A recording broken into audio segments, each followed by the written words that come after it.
جب لوگ پلٹ کے آ جاتے ہیں تو 2 فرشتے آتے ہیں، منکر نکیر ان کے نام ہیں، اور وہ اس کو بٹھا دیتے ہیں اور بٹھا کر کے اس سے 3 سوال پوچھتے ہیں۔ پہلا سوال یہ ہوتا ہے من ربک، تیرا رب کون ہے؟ اب کوئی مانے یا نہ مانے، رب تو سب کا اللہ ہی ہے۔ جو اسے مانتا ہے اسے بھی رزق دیتا ہے، جو نہیں مانتا تو اس کے لیے بھی رزق کے دروازے بند نہیں کرتا۔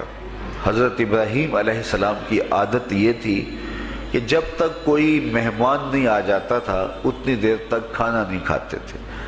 بھوک لگتی تو کوئی مہمان ڈھونڈتے تاکہ اس کے ساتھ بیٹھ کے کھانا کھاؤ۔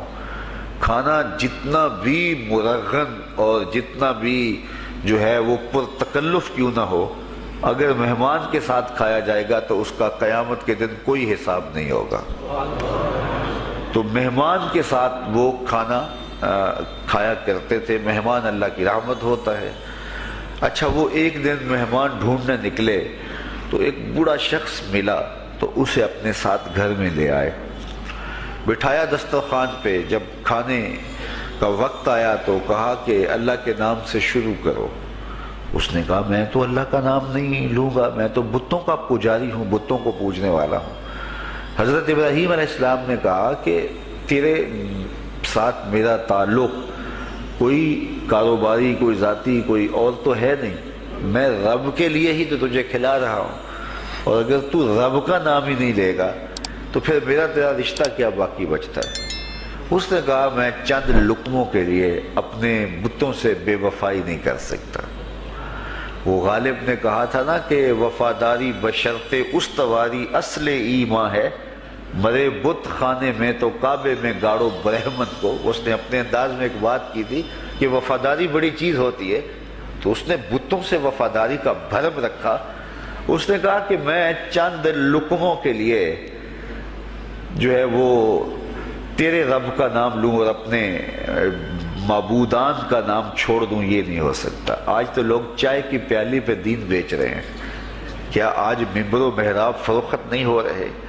لیکن اس بوڑھے شخص نے کہا کہ میں چند لقموں کے لیے، چند ٹکڑوں کے لیے میں اپنے بتوں سے بے وفائی نہیں کر سکتا۔ حضرت ابراہیم نے کہا تو اگر بتوں کے ساتھ اتنی محبت رکھتا ہے تو پھر میں بھی رب کے نام کے علاوہ تجھے دینے پہ آمادہ نہیں ہوں۔ وہ دسترخوان سے اٹھ کے چلا گیا۔ وہ چلا گیا تو جبریل امین حاضر خدمت ہوئے، رب کا سلام دیا۔ اے ابراہیم، رب سلام دیتا ہے اور فرماتا ہے تو نے آج میرا ایک بندہ ناراض کر دیا۔ یا اللہ، وہ تیرا بندہ تھا، اس کو تو تیرا نام لینا بھی گوارا نہیں تھا۔ کہا ابراہیم اس کی عمر کتنی ہوگی؟ یا اللہ 80 سال کے قریب ہوگی۔ کہا اتنا عرصہ ہو گیا میں اس کو رزق دے رہا ہوں، تو ایک دن نہیں کھلا سکا۔ اب ابراہیم علیہ السلام اس کو ڈھونڈنے نکلے ہیں۔ وہ کسی پہاڑ پہ چڑھ رہا تھا، دور سے آواز دیو میاں آ جاؤ، کھانا ٹھنڈا ہو رہا ہے۔ اس نے کہا تم تو بڑے سخت تھے، لہجے میں رویے میں تبدیلی کیسے آ گئی؟ کہا کہ اسی رب کا پیغام آیا ہے کہ مجھے اتنا عرصہ ہوا اسے کھلاتے ہوئے، وہ مجھے نہیں بھی مانتا تھا، پھر بھی میں اس کی ضروریات کو پورا کرتا رہا ہوں، اور تم ایک دن نہیں دے سکے، تو آؤ کھانا ٹھنڈا ہو رہا ہے۔ کہا تیرے رب کا نام نہیں لوں گا، کہا نہ لینا۔ کہا اتنی تبدیلی؟ کہا اسی رب کا سندیس آیا ہے، اسی رب کا پیغام آیا ہے۔ کہا پھر کھانا بعد میں کھاؤں گا، پہلے اپنے رب کا مجھے غلام بنا لے۔ تو کوئی مانے اس کو بھی دیتا ہے، کوئی نہ مانے اس کو بھی دیتا ہے، بلکہ دنیا کے اوپر کافروں کو زیادہ دیتا ہے۔ ایک روایت میں آتا ہے کہ اگر اہل ایمان کی دلجوئی کا لحاظ نہ ہو تو کافروں کے گھروں کی سیڑھیاں سونے اور چاندی کی ہوں، لیکن یہ کہیں گے ہمیں تو مار ہی دیا ہے۔ اور اقبال نے کہا تھا نا کہ کافر کو دیے حور و قصور اور مومن کے لیے فقط وعدہ حور۔ تو اس لیے ان کی دلجوئی ہے، ورنہ کافروں کو اتنا دور، چونکہ ان کا حصہ آخرت میں نہیں ہے، ان کا حصہ صرف دنیا ہے۔ دنیا پہ عیش کریں، دنیا پہ عیش و عشرت کی زندگی گزارے، دنیا ہی دنیا، آخرت میں ان کا کوئی حصہ نہیں۔ اور مومن کا آخرت میں حصہ ہے، اور دنیا کے اوپر جو تکلیفیں آتی ہیں ان تکلیفوں کا بدلہ اس کو قیامت کے دن دیا جائے گا۔ بلکہ صحیح حدیث میں آتا ہے کہ جب اہل بلا کو ان پر آنے والی مصیبتوں کا صلہ دیا جائے گا تو لوگ آرزو کریں گے کاش ہمارے بدن کو لوہے کی کینچیوں سے کاٹ دیا ہوتا اور دنیا کے اوپر ہمیں بھی تکلیفیں، اذیتیں، آلام و مصائب آئے ہوتے۔ تو مومن جب اللہ کی طرف سے آنے والی کسی تکلیف کو خندہ پیشانی کے ساتھ قبول کرتا ہے اور اس پہ راضی رہتا ہے اور صبر کا دامن ہاتھ سے نہیں چھوڑتا، واویلا نہیں بچاتا، جزا فضا نہیں کرتا، تو اللہ تعالیٰ نے اس کے لیے اجر رکھا ہے۔ بلکہ رسول کریم نے ارشاد فرمایا مومن کے پاؤں میں جو کانٹا چبھے تو اللہ اس کا بھی مومن کو قیامت کے دن اجر عطا فرمائے۔ تو مومن کی زندگی جو ہے وہ بڑی خوبصورت زندگی ہے۔ تو دنیا کے اوپر جو اسے مانتا ہے اللہ اسے بھی عطا کرتا ہے، جو اس کا انکار کرتا ہے اللہ اسے بھی عطا کرتا ہے، اس لیے کہ اس کی شان ہے کہ وہ رب ہے اور وہ سب کا لحاظ کرتا ہے اور سب کی ضروریات کو پورا کرتا ہے۔ پھر ہر شخص کی ضروریات الگ الگ ہیں، میری ضرورت الگ ہے، آپ کی کوئی اور ضرورت ہوگی، اور سب کی ضرورت کا اس نے لحاظ رکھا ہوا ہے۔ پھر بہائم کی، چوپایوں کی، حشرات الارض کی، پرندوں کی مختلف ضروریات ہیں۔ اڑنے والوں پرندوں کی ضروریات الگ ہے، پانی کے جانوروں کی ضروریات الگ ہیں، اس طرح حشرات الارض کی ضروریات الگ ہیں اور درندوں کی ضروریات الگ ہیں۔ یہاں تو ہم ایک آدھ کلو گوشت ہو تو گھر کے سارے افراد اس سے گزارا کر لیتے ہیں، لیکن شیر کو اور چیتے کو جو ہے وہ منوں کے حساب سے روزانہ چاہیے، رب ان کو روزانہ فراہم کرتا ہے۔ یہ پنساری کے پاس جائیں، اگر آپ کو ڈاکٹر یا حکیم لکھ دے کہ یہ آپ کو خالص سچے موتی چاہیے، اس کی کوئی چیز آپ کو بنا کے دیں گے تو آپ ہزاروں لاکھوں روپے خرچ کرتے ہیں، پھر بھی بعض کا اعتماد نہیں ہوتا کہ یہ بالکل 1 نمبر ہے یا 2 نمبر۔ تو رتی ماشی اور تولوں کے اندر آپ ان کو خریدتے ہیں اور وہ بھی آپ کو گمان ہوتا ہے کہ پتہ نہیں خالص ہیں یا ناخالص، لیکن دنیا کے اوپر لاکھوں کروڑوں پرندے پائے جاتے ہیں، جانور پائے جاتے ہیں، ہنس، اور وہ کھاتا ہی سچے موتی ہے۔ صبح کو بھی، شام کو بھی، دوپہر کو بھی اللہ سب کو پیٹ بھر کے کھانے کے لیے عطا فرماتا ہے۔ تو جس کی جو ضرورت ہے وہ رب ہے، اس ضرورت کو پورا کرتا ہے۔ تو ہم اگر اللہ تعالیٰ کو رب مان لیں حقیقی معنوں کے اندر تو ہماری زندگی کی پریشانیاں، ہماری زندگی کے دکھ مٹ جاتے ہیں۔ مصیبتیں اس وقت آتی ہیں اور اس وقت پریشانی لگی رہتی ہے، دھڑکا لگا رہتا ہے کہ جب انسان جو ہے وہ سمجھتا ہے کہ میں ہی جو ہے وہ کچھ کرنے والا ہوں۔ وَمَا مِن دَابَّةٍ فِي الْأَرْضِ إِلَّا عَلَى اللَّهِ رِزْقُهَا، زمین پر چلنے والی، ریگنے والی کوئی چیز نہیں جس کا رزق اللہ کے ذمہ کرم پہ نہ ہو۔ تو جب انسان اس عقیدے کو اپنی روح میں، اپنے باطن میں اتار لیتا ہے تو پھر اس کی زندگی سوکھی ہو جاتی ہے کہ وہ میرا خالق بھی ہے اور وہ میرا رب بھی ہے۔ اور یہ یقین انسان کی زندگی کے اندر اعتماد، روشنیاں اور توکل بھر دیتا ہے۔ بلکہ ایک حدیث میں آیا کہ جس طرح توکل کرنے کا حق ہے اگر وہ تم ادا کرو تو اللہ تمہیں ایسے رزق عطا فرمائے جس طرح پرندوں کو عطا فرماتا ہے۔ وہ جب صبح نکلتے ہیں تو ان کے پیٹ خالی ہوتے ہیں اور انہیں پتہ نہیں ہوتا کہ کہاں سے رزق مل رہا ہے، اور جب وہ شام کو آتے ہیں تو ان کا پیٹ بھرا ہوا ہوتا ہے۔ بند توکل پنچھی اڑ دے، خرچ نہ پلے زیرہ ہو۔ سلطان بہو فرماتے ہیں کہ انہیں کوئی نہیں پتا ہوتا کہ فلاں جگہ پہ جانا ہے، لیکن کبھی ایسا نہیں ہوا کہ وہ بھوک سے مر گئے ہوں اور انہیں کچھ ملا نہ ہو، تو وہ خالی پیٹ کبھی نہیں آتے۔ وہ اللہ تعالیٰ ان کو رزق نصیب فرماتا ہے، وہ سب کا رب ہے۔ تو اگر ہم اپنے رویے سے، اپنے عمل سے، اپنے عقیدے سے واقعی اللہ کو رب مانتے ہیں تو پھر قبر میں جب سوال ہوگا من ربو کا، تیرا رب کون ہے، تو پھر کبھی بھی جواب دیتے جھجک محسوس نہیں ہوگی۔ بندہ عرض کرے گا رب اللہ، میرا رب اللہ ہے اور میں اسی کو اپنا رب مانتا ہوں، میری ضروریات کی کفالت بھی اسی کے ذمہ کرم پہ، اور میرا تیقن، میرا یقین کہ وہ میرا رب ہے۔ یہ پہلا سوال ہوگا۔ دوسرا سوال قبر میں ہوگا اور وہ یہ ہوگا کہ ما دینوں کا، تیرا دین کون سا ہے۔ مختلف ادیان دنیا کے اوپر موجود ہیں، لیکن اسلام کے بعد اب کسی اور دین کو قبول نہیں کیا جائے گا۔ ارشاد فرمایا کہ اللہ تعالیٰ اسلام کے علاوہ کسی اور دین کو قبول نہیں کرے گا۔ تو یہ اگر میں اپنے عمل سے، اپنے رویے سے، اپنے طرز زندگی سے، اپنے انداز معاشرت سے اسلام کو اپنے اوپر غالب کر لیا تو پھر قبر میں جواب دیتے ہوئے کوئی جھجک محسوس نہیں ہوگی۔ بندہ عرض کرے گا کہ دینی الاسلام، میرا دین اسلام ہے، میرا طرز زندگی، میرا انداز معاشرت، میرا سبھی کچھ اسلام کی مطابقت میں تھا اور میں اسی کو اپنا دین مانتا ہوں، صرف زبان سے نہیں، اپنے رویے سے بھی، اپنے طرز زندگی سے بھی، اپنے انداز معاشرت سے بھی۔ تو یہ جو ہم اسلام کے دائرے میں داخل ہوتے ہیں اور ہم اپنے دین کو اسلام قرار دیتے ہیں تو دین انسان کی زندگی کے تمام شعبوں پر حاوی ہوتا ہے اور اس کا طرز زندگی، اس کا انداز معاشرت اس کی مطابقت میں ہونا چاہیے۔ تو قبر میں یہ سوال پوچھا جائے گا کہ تیرا دین کیا ہے، باوجود کہ اللہ تعالیٰ جل شانہ کو پتہ ہے کہ اس کا دین کیا تھا، اللہ کو پتہ ہے کہ یہ کس کو رب مانتا تھا، لیکن قبر میں یہ سارا سلسلہ ہوگا اور صحیح احادیث کے اندر ان سوالوں کا تذکر آیا ہے کہ یہ سوال پوچھے جائیں گے کہ تیرا دین کیا ہے۔ اب اس نے اگر اپنا طرز زندگی، اپنا انداز معاشرت اسلام کی مطابقت میں رکھا ہوگا اور دین کو اس نے دین سمجھا ہوگا، اسلام کو ہی اپنا دین، عملاً، رویتاً، ہر خوشی غمی کے موقع پہ اس نے اسلام کو ہی ترجیح دی ہوگی، تو پھر اس کو کوئی جھجک نہیں ہوگی جواب دیتے ہوئے کہ میرا دین اسلام ہے۔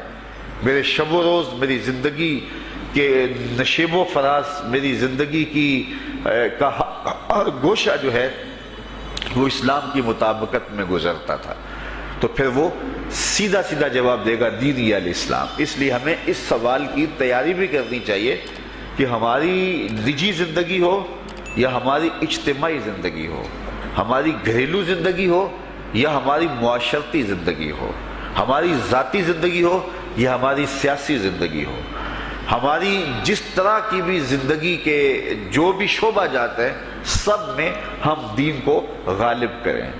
ہم صرف مسلح کے مسلمان نہ بنیں کہ 5 نمازیں پڑھ لیں اور ہم کہتے ہیں مسلمان ہیں، روزے رکھ لیے، تراویح پڑھ لی اور ہم نے جو ہے وہ زکوٰۃ دے دی اور حج کر لیا، تو اس سے ہم مطمئن ہو گئے کہ ہم مسلمان ہیں۔ اسلام ایک مکمل اور اکمل اور کامل ضابطہ حیات ہے، اپنے ماننے والوں کو زندگی گزارنے کا پورا اسلوب اور مکمل کامل رہنمائی دیتا ہے۔ ہم نے ہمسایوں کے ساتھ سلوک کیسے کرنا ہے یہ ہمیں اسلام بتاتا ہے، ہم نے بیوی کے ساتھ سلوک کیا کرنا ہے یہ ہمیں اسلام بتاتا ہے، اولاد کی تربیت کیسے کرنی ہے اسلام کی واضح تعلیمات ہے، ہم نے سفر کرنا ہے تو انداز سفر کیا ہونا چاہیے اسلام نے ہمیں بتایا، کاروبار کرنا ہے تو ہم جو ہے وہ کیا کاروبار کو مارکیٹ سے سیکھیں گے یا اللہ اس کے رسول سے سیکھیں گے، تو ہمیں اللہ اس کے رسول نے واضح دو ٹوک اور سیدھے سیدھے احکام دیے ہیں کہ تم جب کاروبار کرو تو تم جو ہے وہ اس انداز کے ساتھ کاروبار کرو، کم نہیں تولنا، کم نہیں ناپنا، جھوٹی قسم نہیں کھانی، سود نہیں لینا، تو یہ ساری چیزیں ملاوٹ نہیں کرنا، ایک ایک چیز جو ہے وہ اسلام نے ہمیں فراہم کی ہوئی ہے۔ تو پورا دین جو ہے جب ہم اختیار کریں گے، ہمارے رویے، ہمارا طرز زندگی، ہمارا انداز معاشرت جب دین اسلام کے مطابق ہوگا تو قبر میں اس سوال کا جواب دینا ہمارے لیے کوئی مشکل نہیں ہوگا۔ اور اگر ہمارا طرز زندگی کچھ اور طرح کا ہوگا تو کیا صرف یہ کہہ دے کہ ہم مسلمان ہیں؟ یہ تو پھر ایک کافر بھی کہہ سکتا ہے کہ میرا دین اسلام ہے، ایک منافق بھی کہہ سکتا ہے کہ میرا دین اسلام ہے، لیکن ایسا نہیں ہوگا۔ جو ہماری کیفیت قلب ہوگی قبر میں اس کا جواب اس کی مطابقت میں آئے گا، وہاں یہ دنیا کے معاملے یا دنیا کی یادداشتیں نہیں ہوگی، وہاں کیفیت قلب کے مطابق جواب دیا جائے گا۔ یہ کافر جواب نہیں دے سکے گا کہ میرا رب اللہ ہے، کیونکہ وہ عمل سے، رویے سے اس کو اپنا رب نہیں مانتا ہے، تو حقیقتاً تو اس کا رب اللہ ہے لیکن وہ یہ جواب نہیں دے پائے گا۔ اسی طرح جو شخص اپنے طرز زندگی کے اندر اسلام کو داخل نہیں کر چکا ہے اور اسلام کو اس نے اپنا ہادی رہنما نہیں بنایا ہے تو وہ قبر میں اس سوال کا جواب کیسے دے سکے گا کہ میرا دین اسلام ہے، چونکہ اس کا رویہ، اس کا طرز زندگی اور اس کا انداز معاشرت ایسا نہیں رہا ہوگا۔ اس لیے ہمیں اپنی زندگی کے شب و روز کو اسلامی تعلیمات کے سانچے میں مکمل اور کامل طور پر ڈھالنا ہوگا تاکہ جب قبر میں سوال ہو تو ہم جواب دے سکیں کہ ہمارا دین اسلام ہے۔ تیسرا سوال جس پہ فیصلہ ہو جائے گا، اور اس کے بعد قبر میں یا جنت کا دروازہ کھول دیا جائے گا یا جہنم کی کھڑکی کھول دی جائے گی۔ وہ سوال تیسرا کیا ہوگا؟ اور وہ سوال بھی عقیدے کا ہے، بلکہ بخاری شریف کی ایک روایت کے مطابق 3 سوال نہیں ہوں گے، ایک ہی سوال ہوگا، اور وہ یہ تیسرا سوال ہوگا۔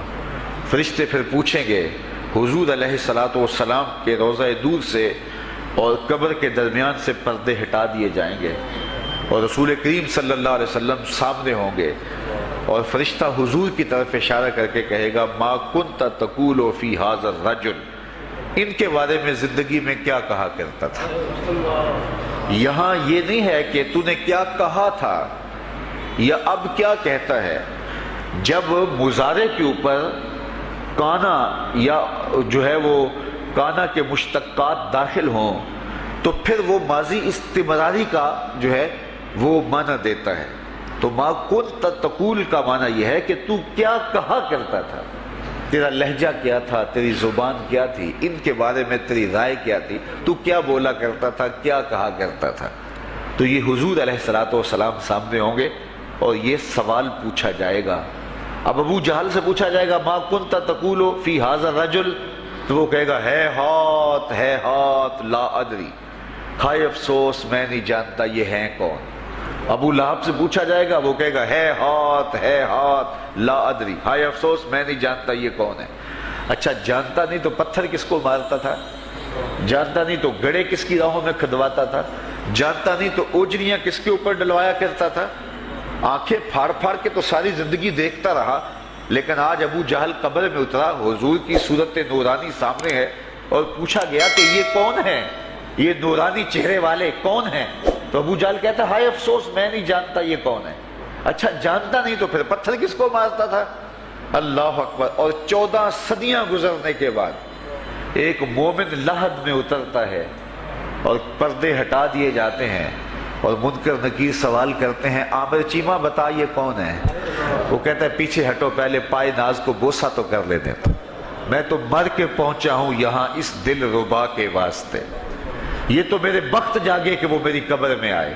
وہ کسی شاعر نے کہا نا کہ آئے وہ میرے مزار پہ گھونگھٹ اتار کے، آئے وہ میرے مزار پہ گھونگھٹ اتار کے، مجھ سے تو نصیب اچھے ہوئے میرے مزار کے، یہ تو بخت سنور گئے کہ وہ میری قبر میں آئے۔ شیخ عبدالحق محدث دہلوی علیہ رحمہ لکھتے ہیں کہ جب سے یہ سنا ہے کہ قبر میں حضور آئیں گے، پتہ نہیں موت کہاں مر گئی ہے، جی چاہتا ہے زندہ ہی قبر میں چلے جائیں۔ تو وہ کہے گا پہلے مجھے پائے ناز کو بوسہ تو کر لینے دو، میں تو زندگی کے بھر میں انتظار ان کا کرتا رہا، اور ان کے بارے میں پوچھ رہے ہو یہ کون ہے؟ ساری زندگی پیر مہر علی شاہ نقشہ بتاتے رہے، مکھ چند بدر شاہ شانی ہے، متھے چمک دی لاٹ نورانی ہے، کالی زلف تے اکھ مستانی ہے، مخمور رکھی ہند مد بھریاں۔ تو وہ فوراً جواب دیتا ہے یہ تو وہی میرے آقا و مولا ہیں جن کے لیے ساری زندگی تڑپتا رہا اور ان کی زیارت کی آرزوئیں اور تمنائیں کرتا رہا۔ اچھا ابو جہل ساری زندگی دیکھتا رہا تو وہ تو جواب نہیں دے پائے گا، وہ کہتا ہائے افسوس میں نہیں پہچانتا یہ کون ہے، ہاتھ لا ادری، مجھے نہیں پتا۔ اور 14 صدیاں گزرنے کے بعد ایک مومن لحد میں اترتا ہے تو وہ فوراً کہتا ہے یہ تو وہی ہیں جن کے لیے زندگی گزار آیا ہوں۔ تو جس نے دیکھا تھا وہ پہچان نہیں سکتا، اور صدیوں بعد جو دنیا کے اوپر آیا وہ فوراً پہچان بھی رہا ہے اور پائے ناز کو بوسے بھی کر رہا ہے، تو پھر اس کا کیا جواب ہوگا؟ تو اس کا جواب علامہ اقبال علیہ رحمہ نے دیا۔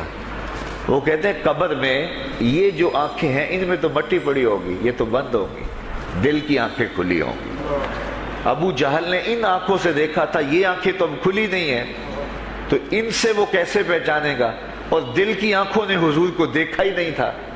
اور یہ صدیوں گزرنے کے بعد جو مومن لحد میں اترتا ہے اس کی گو ان آنکھوں نے نہیں دیکھا تھا، لیکن در دل مسلم مقام مصطفیٰ، مومن کے دل کے ڈیرے کے اندر مومن کے دل میں حضور ہی بستے ہیں، اس لیے اس کی آنکھوں نے، دل کی آنکھوں نے حضور کو دیکھا اور پہچان لیا، اس لیے کہ دل کی آنکھوں نے حضور پہلے بھی دیکھے ہوئے تھے اور دل آرزو میں مچلتا رہا، اس لیے دل کو پہچاننے میں دیر نہیں لگی۔ تو وہاں یہ آنکھ نہیں پہچانے گی، یہ آنکھ پہچانے گی۔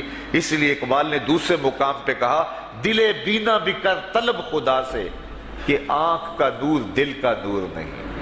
آنکھ کا نور اور ہے، دل کا نور اور ہے۔ تو اگر کوئی شخص دنیا کے اوپر دل کے نور سے بے بہرا رہا، قیامت کے دن یہ آنکھیں اسے فائدہ نہیں دے گی، بلکہ اللہ تعالیٰ نے خود قرآن مجید میں ایک مقام پہ فرمایا من کان فی ہذہ اعمی فہو فی الآخرۃ اعمی واضل سبیلا، جو اس دنیا میں اندھا رہا کل قیامت کے دن بھی نابینا اٹھایا جائے گا۔ اس سے ان آنکھوں کی بے نوری قطعاً مراد نہیں، کسی مفسر نے نہیں لکھا، بلکہ وہ تو واضح حدیث میں آتا ہے جو دنیا میں ان دو محبوب چیزوں سے آزمایا گیا، اللہ تعالیٰ قیامت کے دن اسے صلہ عطا فرمائے گا۔ یہ جو دنیا کے اوپر نابینا ہوتے ہیں، نابینا ہو جاتے ہیں یا پیدائشی نابینا ہوتے ہیں، تو یہ دنیا کی لذتوں سے اور دنیا کے نفعوں سے لطف اندوز نہیں ہو پاتے۔ یہ بہت بڑی آزمائش ہے، جہان اندھیر ہوتا ہے ان کے لیے، لیکن قیامت کے دن اللہ تعالیٰ اس کا بہتر صلہ ان کو عطا فرمائے گا جو دو ان محبوب چیزوں سے آزمایا گیا۔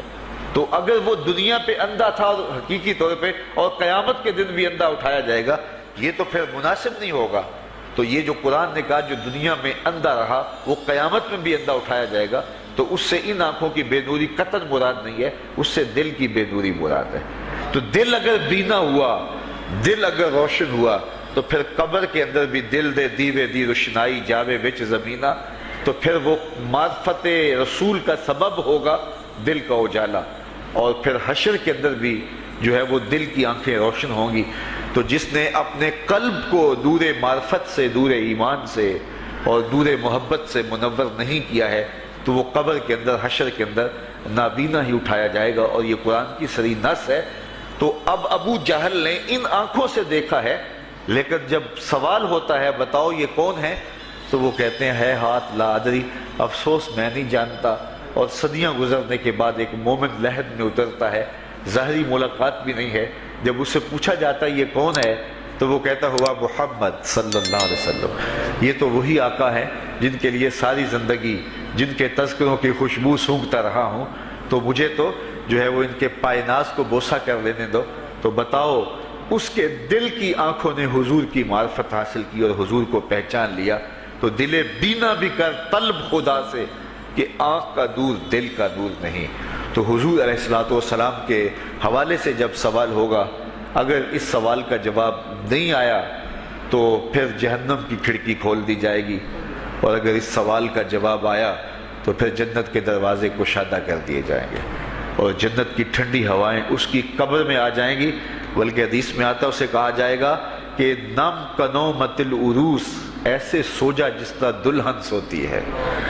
اور وہاں سے لے کر کے حشر تک کا سفر جو ہے اس کے لیے بہت لمبا سفر نہیں ہوگا، وہ ایسے ہوگا کہ جو ہے وہ ایک خوبرو کے گلے سے ہار گرے گا اور وہ موتی ٹوٹ کے گر جائیں گے، اور وہ اس کو چننے میں مصروف ہو جائے گا۔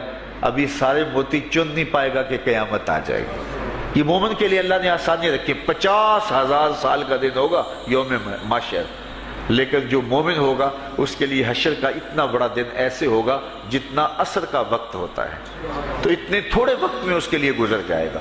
تو یہ 3 سوال قبر میں پوچھے جانے ہیں، ہر شخص سے پوچھے جانے ہیں، مومن سے بھی پوچھے جانے ہیں اور کافر سے بھی اور منافق سے بھی۔